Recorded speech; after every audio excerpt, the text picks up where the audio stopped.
Hello everyone. आप सभी का हार्दिक स्वागत। आज इस वीडियो में फैट, ऑयल एंड डिटर्जेंट के आरपीसी के एग्जाम में आए हुए प्रीवियस ईयर क्वेश्चंस। फर्स्ट अपने पास में क्वेश्चन है जूनियर केमिस्ट पीएचईडी डिपार्टमेंट 2011 का क्वेश्चन है। अपमार्जक में निम्न में कौन से समूह उपस्थित होते हैं? तो अपमार्जक जो होते हैं वो सल्फोनिक या सल्फ्यूरिक जो अम्ल होते हैं उनके सोडियम लवण होते हैं, तो इनके अंदर सल्फोनिक समूह भी होता है और सल्फ्यूरिक समूह भी होता है। तो ऑप्शन नंबर थर्ड इसका राइट आंसर हो जाएगा। इसके अंदर SO2ONA या SO3ONA दोनों जो समूह होते हैं वो पाए जा सकते हैं। तो ऑप्शन नंबर थर्ड इसका राइट आंसर है। तेल या वसा के लिए जो अपन अम्ल वैल्यू का मान काम में लेते हैं, जो एसिड वैल्यू काम में लेते हैं, वो किसके द्वारा ज्ञात की जाती है? तो अम्ल वैल्यू जो है वो किस में ज्ञात की जाती है? पोटेशियम हाइड्रोक्साइड में ज्ञात की जाती है। ऑप्शन नंबर थर्ड इसका राइट आंसर है। इसके अपन ने जो है वो डिटेल में वीडियो के अंदर चर्चा कर ली थी। मोस्टली जो होते हैं ये मान होते हैं वो किसके रूप में काउंट किए जाते हैं? पोटेशियम हाइड्रोक्साइड के रूप में काउंट किए जाते हैं। तेल का जो आयोडीन मान होता है वो किसको प्रदर्शित करता है? तो जो तेल का आयोडीन, तेल या वसा का जो आयोडीन मान होता है वो अपन मेनली बात करेंगे तेल की, क्योंकि जो तेल होता है उनके अंदर ही क्या होती है? असंतृप्तता होती है। तो जो तेल होता है उसके अंदर जो असंतृप्तता होती है उसका जो मापन है वो किसके द्वारा किया जाता है? आयोडीन मान के द्वारा किया जाता है। तो ये तेल के अंदर किसका मापन करती है?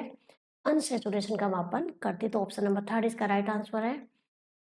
ये किसी भी जो एसिड कंटेंट है उसके अंदर प्रेजेंट जो अनसैचुरेशन है, असंतृप्तता है, उसको प्रदर्शित करती है कि तेल के अंदर कितनी असंतृप्तता है। आयोडीन मान अधिक होगा तो असंतृप्तता भी अधिक होगी। वैक्स या मोम जो होती है वो दीर्घ श्रृंखला वाले यौगिक होते हैं और ये किस वर्ग से संबंधित होते हैं? तो ये एस्टर वर्ग से संबंधित होता है। Option number third right answer है। मोम जो होती है वो एक प्रकार के क्या होते हैं? लिपिड ही होते हैं। लेकिन किस प्रकार के लिपिड होते हैं कि इनके अंदर अपने पास में लिपिड दो प्रकार के होते हैं। एक को तो अपन बोलते हैं ट्राई ग्लिसरॉइड और एक को अपन बोलते हैं मोम। तो मोम जो होती है, ट्राई जो ग्लिसरॉइड होते हैं उनके अंदर क्या होता है? अपने पास में वसा अम्ल और ग्लिसरॉल होता है। एल्कोहल के रूप में क्या होता है? ग्लिसरॉल होता है। लेकिन मोम के अंदर जो एल्कोहल के रूप में ग्लिसरॉल ना होके क्या होता है? मोनोहाइड्रिक एल्कोहल होते हैं। तो ये मोनोहाइड्रिक एल्कोहल और वसा अम्लों के एस्टर यौगिक होते हैं, इसलिए किस प्रकार के वर्ग के होते हैं? एस्टर वर्ग के होते हैं। एक ग्लिसराइड क्या होते हैं? लिपिड होते हैं। तो ग्लिसराइड के अंदर अपने पास में वसा आ सकता है, तेल हो सकता है, फॉस्फोलिपिड हो सकता है, लेकिन साबुन जो है वो ग्लिसराइड नहीं है। तो option number fourth right answer है। ग्लिसराइड जो होते हैं वो एक प्रकार के लिपिड होते हैं। तो लिपिड जो होते हैं, फॉस्फोलिपिड ये भी लिपिड का प्रकार है। वसा और तेल ये भी क्या होते हैं? लिपिड के प्रकार होते हैं। आयोडीन मान किससे संबंधित होता है? तो अभी ऊपर ही इसका क्वेश्चन भी आया था। आयोडीन जो मान होता है वो तेल और वसाओं से संबंधित होता है।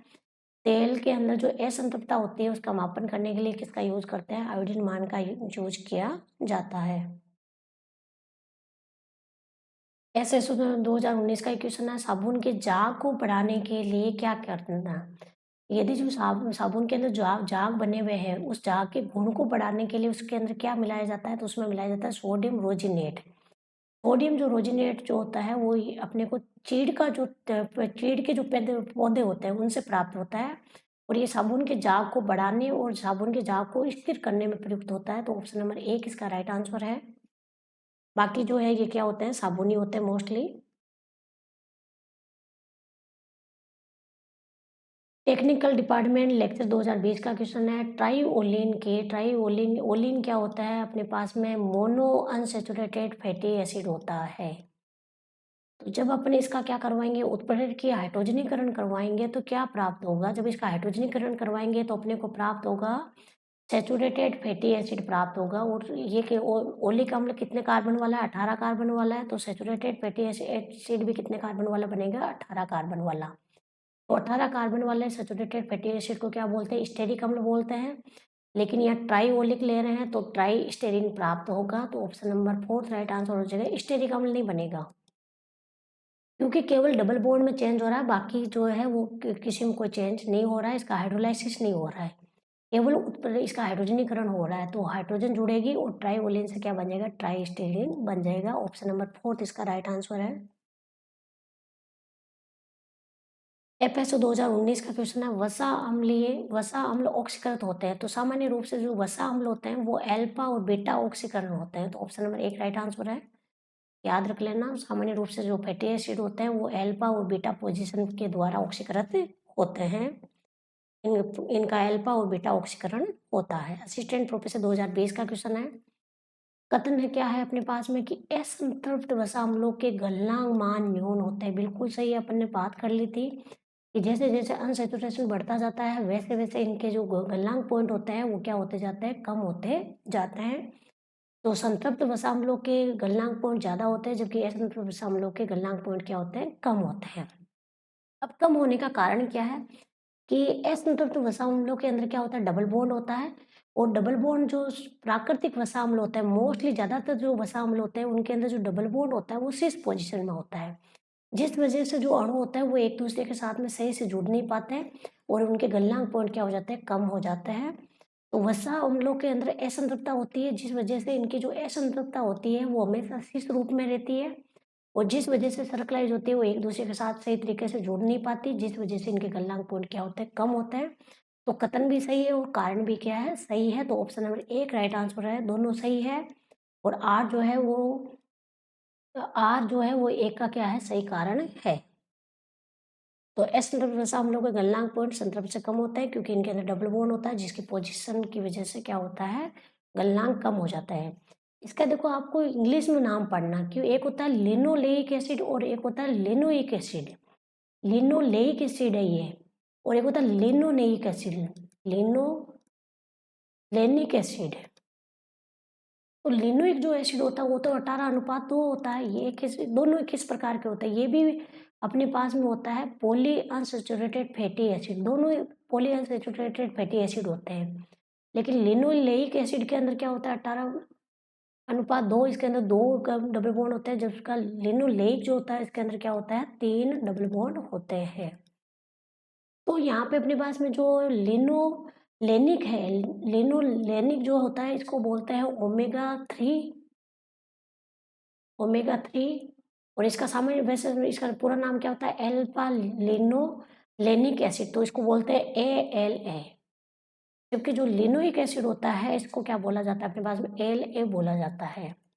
और इसका एक और क्या, इसको क्या बोलते हैं, ओमेगा 6 फैटी एसिड भी इसको कहते हैं। तो ऑप्शन नंबर 1 इसका राइट आंसर है। ओमेगा 3 किसको कहेंगे, लिनोलेनिक को कहेंगे, लिनोइक को नहीं, इसको बोलेंगे लिनोइक। तो ये दोनों आपको इंग्लिश के अंदर इनके वर्ड ध्यान रखना है। असिस्टेंट प्रोफेसर 2025 का क्वेश्चन है। क्वेश्चन गलनांक पॉइंट से दिया हुआ है कि अपने को कुछ वसाम्ल दिए हुए हैं, इनके अपने को बताने हैं, गढ़ते हुए गलनांक पॉइंट बताने हैं। तो देखो स्टेरिक अम्ल जो होता है वो क्या होता है, संतृप्त वसा अम्ल होता है, सैचुरेटेड फैटी एसिड है, 18 कार्बन वाला है। लिनोइक जो होता है अपने पास में लिनो लिनोलिक जो एसिड होता है ये 18:2 होता है। ये किस प्रकार का होता है, पॉली अनसैचुरेटेड फैटी एसिड है। ओलिक अम्ल जो होता है वो 18:1 होता है, कैसा होता है, मोनो अनसैचुरेटेड फैटी एसिड है।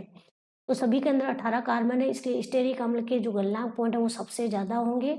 और ओलिक अम्ल के जो ओलिक अम्ल है इसके अंदर एक ही डबल बॉन्ड है, इसलिए इसके बाद में इसके, और फिर सबसे लास्ट में किसके होंगे, लिनोइक के जो है वो सबसे कम होंगे क्योंकि इसके अंदर डबल बॉन्ड क्या है, ज़्यादा है। तो जैसे जैसे अनसैचुरेशन बढ़ता है वैसे वैसे गलनांक पॉइंट क्या होते जाते हैं, कम होते जाते हैं। तो ऑप्शन नंबर 2 इसका राइट आंसर हो जाएगा। ये थे अपने पास में फैट, ऑयल एंड डिटर्जेंट के प्रीवियस ईयर क्वेश्चंस। तो आज के लिए इतना ही, धन्यवाद।